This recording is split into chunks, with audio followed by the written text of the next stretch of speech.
Drago braće i sestre, pomaže Bog.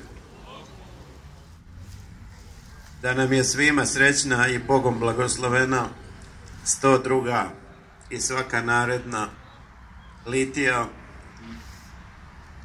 da ovaj pokušaj dobroga dela koji je počeo pre 2 godine, a završit će se i bit će kompletan samo ako dočekamo pomoć Gospodnju, a dočekat ćemo je ako je zaslužimo, a zaslužit ćemo je ako je želimo, a da je želimo, znak će biti iskrena molitva, ispovest, post, uzdržanje prema sebi, a milost prema bližnjima, sveto pričešće i neophodno takođe u svemu ovome čuvanje pravoslavne vere, ne zato da bi je mi odbranili, nego da bi bili u njoj, da bi bili sa njom i da bi nas ona blagodaću Božijom dovela do večnosti blažene Hristove, zbog čega u ovom ispitnom roku i živimo.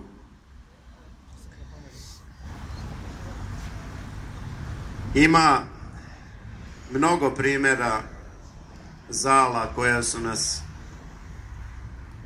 napala i spopala. Ima mnogo primjera borbi, ali malo je onih koji shvataju poruku ovih litija,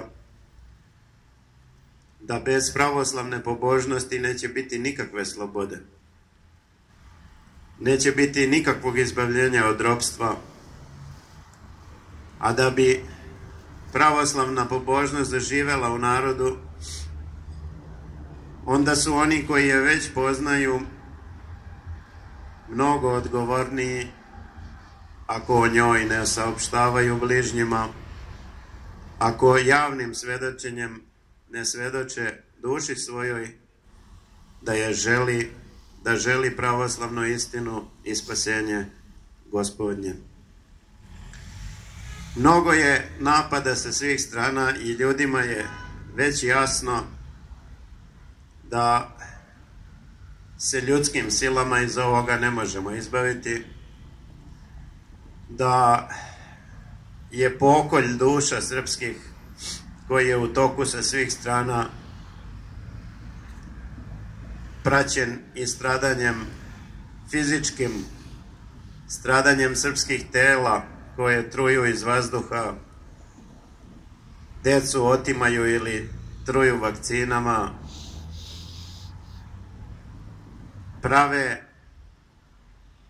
logor u kome će namesnici da imaju sva prava, bilo namesnici iz vlasti ili ovi koji čekaju u redu iz opozicije. I narod mora shvatiti pravoslavni, da se vera pravoslavna mora živeti, javno svedočiti i javno braniti. I mora shvatiti da mora stati protiv sablazni, mora svedočiti u čemu se sastoje sablazni, da bi se braća naša mila i draga pravoslavna spasila od propasti u koju ih one vuku. To su te neophodnosti, to ne možemo nikako uraditi ljudskim silama i svako ko vam kaže mi ćemo da napravimo pokret, mi ćemo sad da rešimo ovo pitanje, da reše jednu kocku iz mozaika prokletstva. Možda to i mogu, možda i mogu da pobede, ali šta ćemo sa svim onim ostalim kockama zla koje sačinjavaju lik satanin, a koji se nadvio nad zemlju Svetog Save, nad narod pravoslavni, nad pokoljenja onih koji će tek doći, a kamoli na ove danas. Neki kažu, pošto mi ovde na Litiji uvek razobličimo s Božjom pomoću sve što nije po svetim ocima, neki se još me tu pitaju i dvoume da li da izađu na izbore. Na kakve izbore? Svako ko učestvuje u izborima, taj učestvuje u produženju izdaje svoje zemlje. Neki kažu, ako ne izađeš na izbore, pripisat će se glas Vučiću. Kom Vučiću? Ovde je Litija pravoslavna protiv političke izdaje koja sistematski truje ovaj narod lažnom opozicijom i lažnom vlašću 100 godina. Jedina pobeda narodna je pravoslavna vera, neizlaženje na izbore i javno svedočenje vere i sve ostale molitveno-posne, ispovedne i ispovesne pripreme za sveto pričešće. Kada bi narod u velikoj većini izbegao da izađe na izbore, to bi im bio najveći poraz. Zato su izmislili neke zabavljače koji se zovu beli, pa ne znam kako se sve ne zovu, te neke zelene stranke, razno razne, samo da ih bude preko 50%. Jer u državi u kojoj naroda ni 50% neće da izađe na izbore, to znači da se narod osvestio, to znači da nikakva vlast na tim izborima koja bi bila izabrana nije stalna, nema temelj, nema ni u čemu opravdanje. Tako da malo pre ove Litije, s Božjom pomoću, otišao sam lično da podržim protest majki kojima su oteta deca, koji je organizovala sestra Mila Alečković.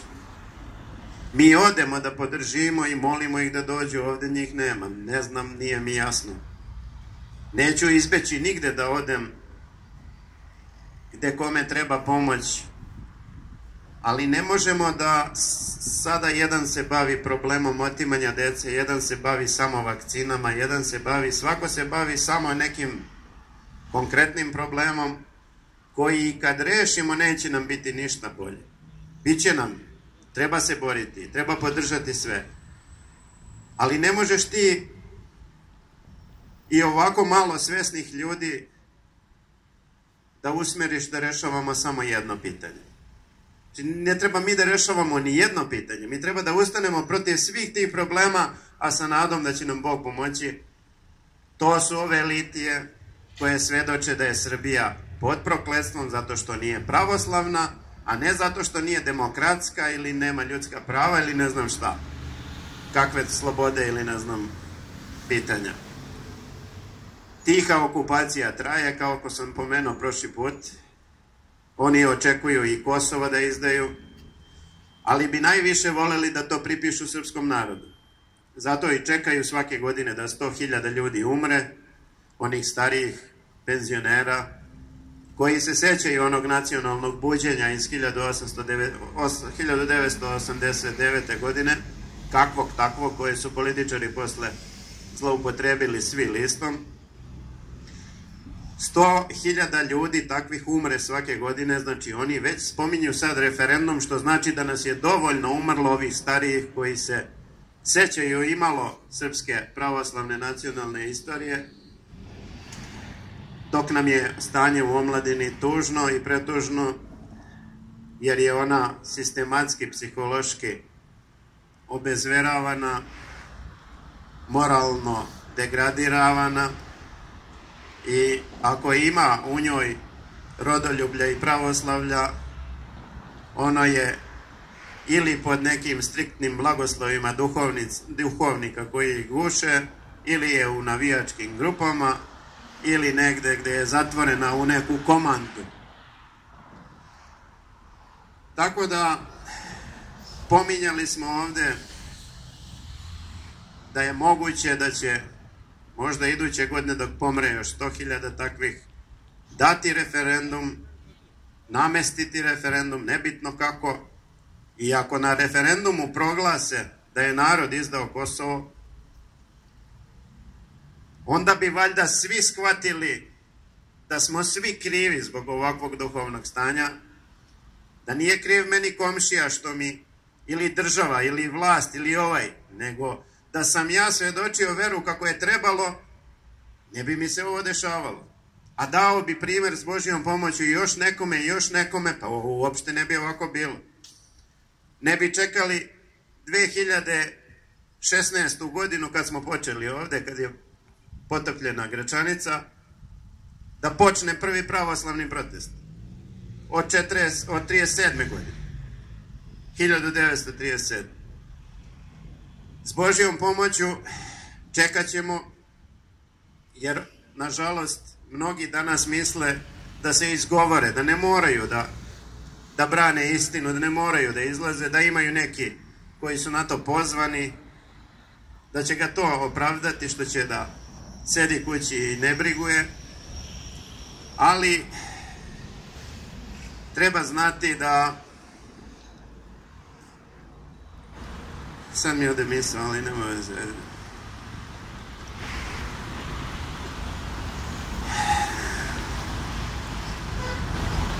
Neće nas niko opravdati ako i u sebi i molitveno, a i na delu se ne povežemo sa delima svetih otaca naših.